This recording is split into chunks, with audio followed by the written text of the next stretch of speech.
Hi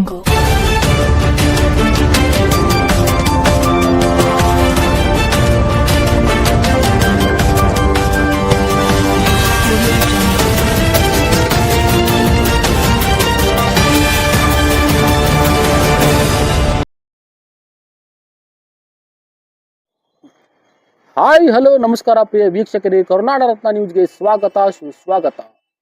ಜಮಖಂಡಿಯಲ್ಲಿ ದಿನಾಂಕ 31/12/2025 ಜಮಖಂಡಿ ನಗರದ ರಮಾ ನಿವಾಸದಲ್ಲಿ ದಿವಂಗತ ಲಕ್ಷ್ಮೀನಾರಾಯಣ್ ನಾಗವಾರ್ ಅವರ ಮಹಾಪರಿನಿರ್ವಾಣದ ದಿನವನ್ನು ಹಮ್ಮಿಕೊಳ್ಳಲಾಗಿತ್ತು. ಈ ಕಾರ್ಯಕ್ರಮದಲ್ಲಿ ಕರ್ನಾಟಕ ರಾಜ್ಯ ದಲಿತ ಸಂಘರ್ಷ ಸಮಿತಿ ನಾಗವಾರ್ ಬಣದ ಜಮಖಂಡಿ ತಾಲೂಕಾ ಹಾಗೂ ರಬಕವಿ ಬನ್ನಟ್ಟಿ ತಾಲೂಕಾ ಪದಾಧಿಕಾರಿಗಳು ಹೆಚ್ಚಿನ ಸಂಖ್ಯೆಯಲ್ಲಿ ಭಾಗವಹಿಸಿದರು. ಈ ಕಾರ್ಯಕ್ರಮದ ಅಧ್ಯಕ್ಷತೆಯನ್ನು ಕರ್ನಾಟಕ ರಾಜ್ಯ ದಲಿತ ಸಂಘರ್ಷ ಸಮಿತಿ ನಾಗವಾರ್ ಬಣದ ರಾಜ್ಯ ಸಂಚಾಲಕರಾದ ಸನ್ಮಾನ್ಯ ಶ್ರೀ ಶ್ಯಾಮರಾವ್ ಘಾಟ್ಗೆ ಅವರು ವಹಿಸಿಕೊಂಡಿದ್ದರು.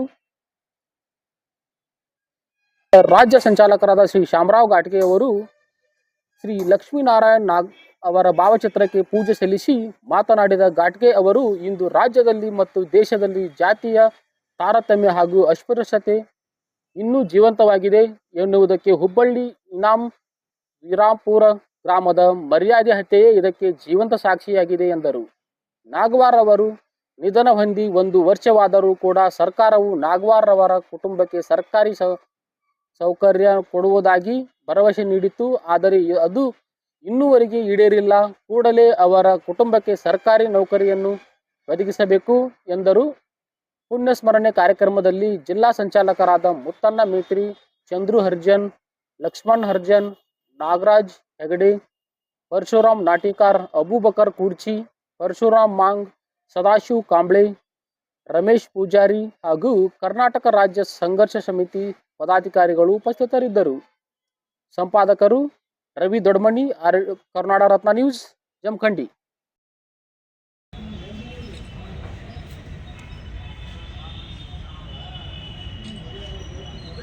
ಕರ್ನಾಟಕ ರಾಜ್ಯ ದಲಿತ ಸಂಘರ್ಷ ಸಮಿತಿಗೆ, ಕರ್ನಾಟಕ ರಾಜ್ಯ ದಲಿತ ಸಂಘರ್ಷ ಸಮಿತಿಗೆ, ಡಾಕ್ಟರ್ ಬಾಬಾ ಸಾಹೇಬ್ ಅಂಬೇಡ್ಕರ್ ಅವರಿಗೆ, ಡಾಕ್ಟರ್ ಬಾಬಾ ಸಾಹೇಬ್ ಅಂಬೇಡ್ಕರ್ ಅವರಿಗೆ. ಸಂಘಟನೆಯಲ್ಲಿ ನಾವು ಗುರುತಿಸಿಕೊಂಡು ಸುಮಾರು 15 ವರ್ಷ ಇರಬಹುದು ತಾಲೂಕಾ ಸಂಚಾಲಕರಾಗಿ. ಅವರ ನಡೆ ಹೇಗಿತ್ತಂದ್ರ, ಈ ಕಡೆ 3-4 ಜನ ಉತ್ತರ ಕರ್ನಾಟಕದಲ್ಲಿ 3-4 ಜನ ಪ್ರಮುಖ ಸಂಘಟನೆಕಾರರಿದ್ರು. ಎಫ್ ಐ ದೊಡ್ಡಮನಿ, ಕಾಂಬಳೆ ಸಾಹೇಬರು, ಘಾಟ್ಗೆ ಸರ್ ಅವರು. ಪ್ರತಿಯೊಂದು ಕೆಲಸಕ್ಕೂ ನಾಗವಾರ್ ಸರ್ ಅವರು, ಘಾಟ್ಗೆ ಸರ್ ಅವ್ರನ್ನ ಕೇಳಾರ್ದ ಯಾವುದು ಕಾರ್ಯಕ್ರಮ ಇರಲಿ, ಪ್ರತಿಭಟನೆ ಇರಲಿ, ಏನನ್ನೂ ಮಾಡ್ತಿರ್ಲಿಲ್ಲ. ಅವ್ರ ಹತ್ರ ಹೆಂಗಿತ್ತಂದ್ರ ಸರ್ಕಾರಕ್ಕೆ ಒಂದು ನಡುಕುಂಟುವಂತ ಶಕ್ತಿ ಇತ್ತ ನಾಗವಾರ್ ಸರ್ ಅವ್ರ ಹತ್ರ. ಯಾಕಂದ್ರ ಇಡೀ 31 ಜಿಲ್ಲೆಯಲ್ಲಿ, ಅವಾಗ 28 ಜಿಲ್ಲೆಯಲ್ಲಿ ಕರ್ನಾಟಕ ರಾಜ್ಯ ದಲಿತ ಸಂಘರ್ಷ ಸಮಿತಿ ಎಲ್ಲಾ ಜಿಲ್ಲೆಗಳಲ್ಲಿ ಯಾವ್ದಾದ್ರು ಸಂಘಟನೆ ಇದ್ರ ಅದು ನಾಗವಾರ್ ಅವರ ಸಂಘಟನೆ ಇತ್ತು.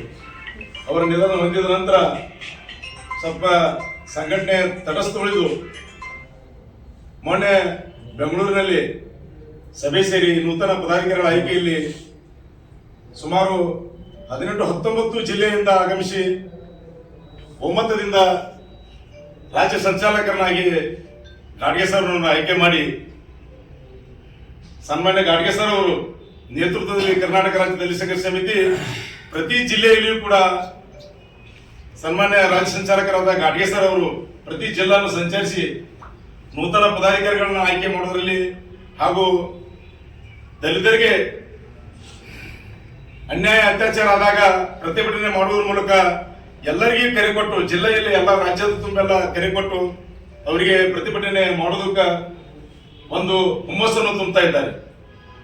ನಾಗವಾರ್ ಸರ್ ಅವರ ಹಾದಿಯಲ್ಲೇನೆ ನಮ್ಮ ಘಾಟ್ಗೆ ಸರ್ ಅವರು ನಡೆದು ಬಂದದ್ದು. ನಿಜವಾಗಿಯೂ ನಾವು ಬಹಳಷ್ಟು ನೋವಿನ ದಿನ ಆಗುತ್ತೆ. ಡಿಸೆಂಬರ್ 31, 2024 ಲಕ್ಷ್ಮೀನಾರಾಯಣ್ ನಾಗವಾರ್ ಅವರು ನಮ್ಮನ್ನೆಲ್ಲ ಅಗಲಿದಂಥ ದಿನ. ಅವರು ನಮ್ಮನ್ನ ಭೌತಿಕವಾಗಿ ಅಗಲಿರಬಹುದು, ಆದರೆ ತಾತ್ವಿಕವಾಗಿ ಅವರು ನಮ್ಮನ್ನೆಲ್ಲೂ ಬಿಟ್ಟು ಹೋಗಿಲ್ಲ. ಅವರು ಬಿಟ್ಟು ಹೋದಂಥ ಹೋರಾಟದ ಹೆಜ್ಜೆ ಗುರುತುಗಳು ಮಾರ್ಗದರ್ಶನ ಇವತ್ತೆಲ್ಲ ನಮ್ಮ ಜೊತೆ ಅದಾವೆ.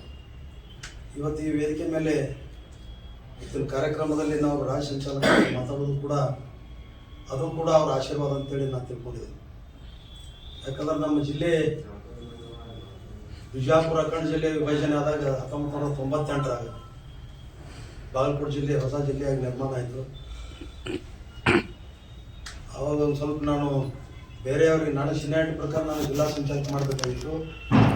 ನನಗೆ ಆ ಅವಕಾಶ ಕೊಡದೆ ಬೇರೆಯವ್ರು ಜಿಲ್ಲಾ ಸಂಚಾಲಕ ಮಾಡಿದ್ದಕ್ಕಾಗಿ ಒಂದು ಸ್ವಲ್ಪ ನಾನು ನಾರಾಜಾಗಿ ನಮ್ಮ ಮನೆಯಲ್ಲಿ ಇದ್ದಿದ್ದೆ. 2004 ಬಿಡಲಿಲ್ಲ ಅವ್ರು ನಾಗವಾರ್ ಸರ್. ಘಾಟಿಗೆ ಅವರ ನಿಮ್ಮ ಸಂಘಟನೆಗೆ ರಾಜ್ಯಕ್ಕೆ ನಿಮ್ಮ ಅವಶ್ಯಕತೆ ಅದ, ಉತ್ತರ ಕರ್ನಾಟಕದಾಗ ನಿಮ್ಮ ಶಕ್ತಿ ಭಾಳ ಅದ, ನೀವು ನಮ್ಮ ಜೊತೆ ಇರಲೇಬೇಕಂತೇಳಿ ಅವ್ರು ಒತ್ತಾಯ ಮಾಡಿ 2004 ನಾನು ಮತ್ತೆ ಪುನಃ ಸಂಘಟನೆ ಮಾಡಿದ್ರು. ಸುಮಾರು 21 ವರ್ಷ ಅವ್ರ ಜೊತೆ ಅವ್ರ ಕುಟುಂಬದ ಏನು ಅವ್ರ ಮಡಲಿ ಅವ್ರ ಜೊತೆ ಯಾವ ರೀತಿ ಅನ್ಯೋನ್ಯವಾಗಿ ಕೆಲಸ ಮಾಡಿದ್ರು ಅದಕ್ಕಿಂತ ಹೆಚ್ಚಿಗೆ ನಾವು ಅನ್ಯೋನ್ಯವಾಗಿ ಅವ್ರ ಜೊತೆ ಪ್ರಾಮಾಣಿಕವಾಗಿ ಕೆಲಸ ಮಾಡ್ಕೊಟ್ಟು ಬಂದೆ. ಮುಂದೆ ಅವರು ನಮ್ಮ ಜಿಲ್ಲಾ ಸಂಚಾಲಕ ಮಾಡಿದ್ರು 2004 ನಂತರ ನಾನು ಪ್ರಾಧಿಕಾರ ಅಧ್ಯಕ್ಷತೆ. ಆವಾಗ ನನಗೆ 2015 ಕಾರವಾರ ಒಳಗೆ ಕರೆಸಿ ವಿಭಾಗೀಯ ಸಂಚಾಲಕ ಮಾಡಿದರು. ಅದರ ನಂತರ ರಾಜ್ಯ ಸಂಘಟನಾ ಸಂಚಾಲಕ ಮಾಡಿದರು. ಇವತ್ತು ಇಡೀ ಸಂಘಟನೆ ಜವಾಬ್ದಾರಿನ ನಮ್ಮ ಮೇಲೆ ಬಿಟ್ಟು ಹೋಗ್ಯಾರ ಅಂತ ನನಗೆ ಅನಿಸ್ತದೆ. ಇವತ್ತು ನಮ್ಮ ಮುಂದೆ ಭಾಳಷ್ಟು ಇದು ಅದಾವೆ, ವಿಚಾರಗಳದಾವೆ. ಇವತ್ತು ಈ ರಾಜ್ಯದ ದಲಿತರಿಗೆ ರಕ್ಷಣೆ ಸಿಗಬೇಕು. ಗಾಡ್ಗೆ ಸಾಹೇಬ್ ಜೊತೆ ಹೋಗ್ತಿದ್ರು ಕಾರ್ಯಕ್ರಮಕ್ಕೆ. ಹೋಗೋ ಸಮಯದಾಗ ಅವರು ನೇರ ಭೇಟ ಯಾರು ಲಕ್ಷ್ಮೀ ನಾಗವಾರ್ ಸರ್ ಅವ್ರ ಹೋರಾಟ ಹೆಂಗೆ ಇರ್ತಿದಂದ್ರೆ ಈ ರಾಜ್ಯ ತುಂಬಿ ಬಿಸಿ ಮುಟ್ಟುವಂತ ಹೋರಾಟ ಇರ್ತಿದ್ದವು ಅವಾಗ.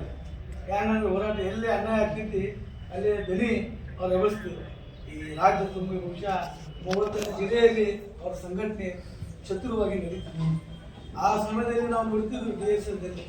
ಅವಾಗ ನಾಗವಾರ್ ಸರ್ ಅವರು ಕೌಂಟರ್ ಕೊಡೋದಾಗಲಿ, ಆಮೇಲೆ ಏನೇ ದಲಿತರ ಮೇಲೆ ಅನ್ಯಾಯ ಆಗ್ತಿತ್ತು ಅವ್ರ ಮನೆ ಭೇಟಿ ಆಗೋದು, ಆಮೇಲೆ ಅಧಿಕಾರಿಗಳ ಜೊತೆ ಚರ್ಚೆ ಮಾಡೋದು, ಜಿಲ್ಲಾಧಿಕಾರಿಗಳ ಜೊತೆ ಚರ್ಚೆ ಮಾಡೋದು, ಆಮೇಲೆ ಎಲ್ಲ ವರಿಷ್ಠ ಅಧಿಕಾರಿಗಳ ಜೊತೆ ಎಲ್ಲಿ ಅನ್ಯಾಯ ಆಗ್ತಿತ್ತು ಅವ್ರು ಬಂದು ಧ್ವನಿ ಎಬ್ಬಿಸ್ತಾರೆ. ಲಕ್ಷ್ಮೀ ನಾಗವಾರ್ ಸರ್ ಅವರು ಮತ್ತು ಖರ್ಗೆ ಸರ್ ಅವರು ಎಲ್ಲರೂ ಕೂಡಿ ಒಂದು ಶಕ್ತಿ ಇದ್ದು. ಬಹುಶಃ ಈ ರಾಜ್ಯದಾಗ 2 ರತ್ನಗಳಿದ್ದು, ಒಂದು ನಾಗವಾರ್ ಸರ್ ಅವರು ಮತ್ತು ಒಂದು ಖರ್ಗೆ ಸರ್. ಯಾಕಂದ್ರೆ ಅವ್ರ ಹೋರಾಟ ಆಗಿರ್ತಿತ್ತು, ಸ್ವಾರ್ಥಕವಾಗಿ ಹೋರಾಟ ಇರ್ತಿದ್ರು. ಎಲ್ಲಿ ದಲಿತರಿಗೆ ಅನ್ಯಾಯ ಆಗ್ತಿತ್ತು ಅಲ್ಲಿ ಅವರು ಯಾವಾಗ ಅವರು ಮಾತುಗಳು ದಲಿತರ ಮೇಲೆ ಅನ್ಯಾಯ ಆಗೋದು, ಆಮೇಲೆ ಅತ್ಯಾಚಾರ ಆಗೋದು. ಅವಾಗ ಮೊನ್ನೆ ಒಂದು ಘಟನೆ ಆಯ್ತು, ಒಬ್ಬ ಹೆಣ್ಣು ಮಗಳ ಮೇಲೆ ಆದ ಮೇಲೆ ತಕ್ಷಣ ಖರ್ಗೆ ಸಾಹೇಬರು ಅದೇ